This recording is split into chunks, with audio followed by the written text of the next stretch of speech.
Hello everyone, एक बार फिर से आप सभी का स्वागत है आपके अपने ही यूट्यूब चैनल में। त्रैमासिक परीक्षा 2024-25 विषय कौन सा हिंदी। तो फाइनली आपका जो इंतजार था खत्म हो चुका है, क्योंकि आपके त्रैमासिक पेपर में यही पेपर आने को है।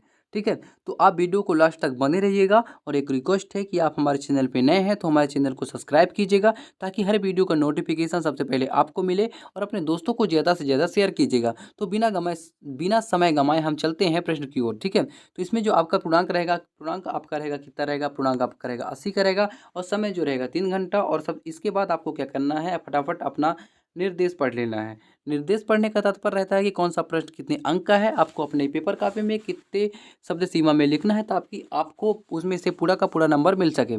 इसके बाद हम चलते हैं प्रश्न की ओर। हमारा पहला प्रश्न है, सही विकल्प चुनकर लिखिए। आपको इसमें सही विकल्प चुनकर लिखना है।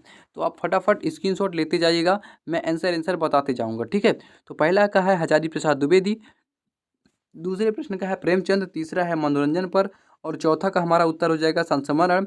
इसके बाद पाँचवा का उत्तर हो जाएगा नानबाई, और छठवां का उत्तर हो जाएगा आठ आठ प्रकार का होता है। ठीक है, इसके बाद अगला प्रश्न है, रिक्त स्थान की पूर्ति कीजिए। तो कबीरदास रचित बीचक ग्रंथ के 3 भाग हैं। नमक नमक का दरोगा का प्रथम प्रकाशन 1914 में हुआ था। ठीक है, इसके बाद तीसरा है सूर्य डूब गया में व्यंजना शब्द शक्ति है। इसके बाद चौथा है अपू की भूमिका निभाने के लिए अपू की भूमिका निभाने के लिए निभाने के लि- निभाने के लिए अपू की भूमिका निभाने के लिए 4 वर्ष के लड़के की आवश्यकता थी। इसके बाद पांचवा है रचना के आधार पर वाक्य 3 प्रकार के होते हैं। इसके बाद छठवां है न्याय और नीति सब के खिलौने हैं, यानी लक्ष्मी। न्याय और नीति सब लक्ष्मी के खिलौने हैं, इसका हमारा उत्तर हो जाएगा।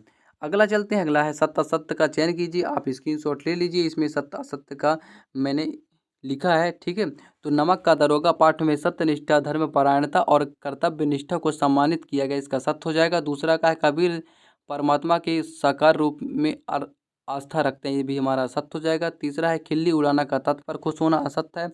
इसके बाद चौथा भी हमारा असत्य है, पांचवा भी हमारा सत्य है, और छठवां हमारा क्या है, सत्य है। इसके बाद चौथा प्रश्न हमारा क्या है, सही जोड़ी बनाइए। आपको इसमें से सही जोड़ी बनाना है, तो फटाफट आप स्क्रीनशॉट आप क्या करिए, फटाफट आप स्क्रीनशॉट ले लीजिए। ठीक है, तो मैंने आंखों में घूमना का पहला हो जाएगा बराबर याद आना, और दूसरा का हो जाएगा बेली हलदार, तीसरा का हो जाएगा मैत्री भाव, चौथा का हो जाएगा हमारा अत्यधिक दुख, और पांचवा का हो जाएगा कामयानी, और छठवां का हो जाएगा मियां नसीरुद्दीन, और सातवां का हो जाएगा भक्तिकाल। तो फटाफट आप स्क्रीनशॉट लेते जाइएगा। इसके बाद अगला प्रश्न क्या कहता है, एक शब्द और एक वाक्य में आपको इसमें क्या करना है, उत्तर देना है। तो आप स्क्रीनशॉट ले लीजिए, है ना। पहला का है मासिक वेतन के को पूर्णमासी का चांद क्यों कहा गया, इसका उत्तर हम वीडियो को लास्ट में बताएंगे। अगला है मियां ने मसीरुद्दीन ने नानबाई का धंधा किससे सीखा है, तो अपने पिता से सीखा है। और पीर का मजार का अर्थ लिखिए, कोई दर्शनीय स्थल। अथवा चौथा का है आपू की माँ का क्या नाम था, तो सर्वजया। इसके बाद पांचवा का हो जाएगा महाकाव्य और खंडकाव्य। छठवां का हो जाएगा हमारा हम तो एक करी जाना में निहित अलंकार है, तो इसका उत्तर हो जाएगा कौन सा अलंकार है, तो इसका उत्तर है यमक अलंकार है। तो इसके बाद छठवां अगला है हम तो एक सॉरी है ना। इसके बाद अगला है ऑल इंडिया रेडियो की स्थापना भारत में कब हुई, तो ऑल इंडिया रेडियो की स्थापना जो है कि भारत में 5 जून 1936 को हुआ था।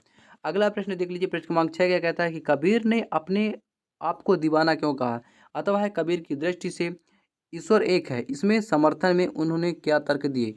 इसके बाद सतवां देख लीजिए, मीरा कृष्ण की उपासना किस रूप में करती है, वह रूप कैसा है।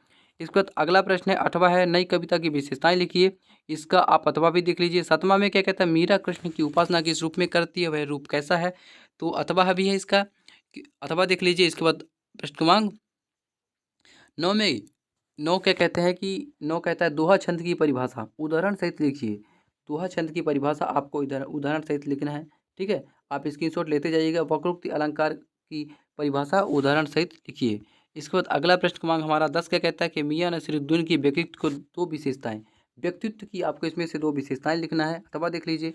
11 है कि जीवनी तथा आत्मकथा में अंतर लिखिए, इसका अथवा है कि कहानी तथा उपन्यास में अंतर लिखिए। प्रश्न क्रमांक 12 देख लीजिए, आपको इसमें से क्या करना है, वाक्य परिवर्तन करके लिखना है, संकेतवाचक वाक्य।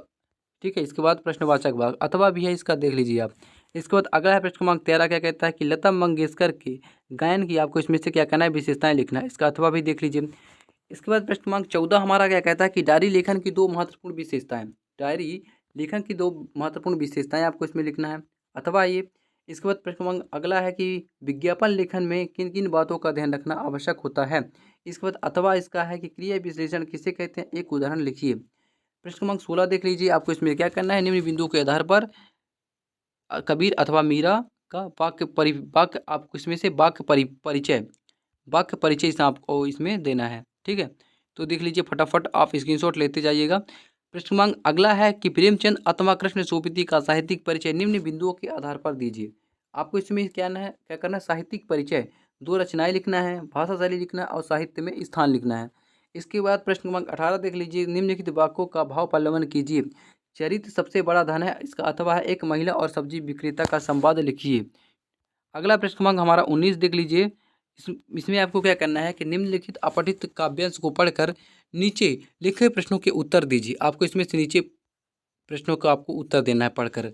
अथवा देख लीजिए पहला प्रश्न हमारा है कि उपयुक्त गद्यांश का उचित आपको क्या करना है, शीर्षक। आपको इसमें से उचित शीर्षक लिखना है। कौन सी प्रवृत्ति सबसे घातक है और निरंतर का विलोम शब्द लिखिए। इसका अथवा भी आप देख लीजिए। इसके बाद प्रश्न क्रमांक हमारा 20 क्या कहता है कि निम्नलिखित पद्यांश को संदर्भ प्रसंग सहित व्याख्या कीजिए। आपको इसको पढ़कर संदर्भ प्रसंग सहित आपको इसमें क्या करना है, व्याख्या करना है। ठीक है, हम तो एक एक कर जाना, दो ही कहे तिन्ही को जोगन, जिन नहिनन पहचाना। तो आपको इनको पढ़कर संदर्भ प्रसंग और आपको इसमें से व्याख्या करना है। इसके बाद अगला प्रश्न हमारा प्रश्न क्रमांक 21 देख लीजिए कि निम्नलिखित गद्यांश की संदर्भ प्रसंग सहित व्याख्या कीजिए। आपको इसमें पढ़कर संदर्भ प्रसंग सहित आपको इसमें क्या करना है, व्याख्या करना है। तो फटाफट आप प्रश्नों का स्क्रीनशॉट ले लीजिए। अगला प्रश्न है प्रश्न क्रमांक हमारा 22 क्या कहता है कि विद्यालय के प्रचार को शाला मुक्त से हेतु आवेदन पत्र लिखिए। विद्यालय के प्रचार को शाला शुल्क से मुक्ति हेतु आवेदन पत्र आपको लिखना है। इसका अथवा है कि बड़ी बहन के विवाह में आमंत्रित करने हेतु मित्र को आपको इसमें क्या करना है, पत्र लिखना है। इसके बाद अगला प्रश्न देख लीजिए। अगला प्रश्न क्रमांक हमारा 23 क्या कहता है, प्रश्न क्रमांक 23 हमारा कहता है कि निम्नलिखित विषयों पर रूपरेखा सहित निबंध आपको इसमें से लिखना है। जीवन में खेलों का महत्व, जल ही जीवन है, विद्यार्थी जीवन और अनुशासन, और मेरा प्रिय खेल। तो आपको इसमें से सबसे पहले आपको रूपरेखा लिखना है। रूपरेखा लिखने के साथ साथ आपको निबंध लिखना है। तो 7 पॉइंट बनाकर या 5 पॉइंट बनाकर आपको फटाफट इसमें से निबंध लिख देना है ताकि आपको पूरा का पूरा नंबर मिल सके। तो मेरे प्रिय छात्रों, आपको वीडियो कैसा लगा? आशा करता हूँ कि आपको अच्छा लगा होगा। फिर मिलते हैं नेक्स्ट वीडियो में, तब तक के लिए जय हिंद, वंदे मातरम।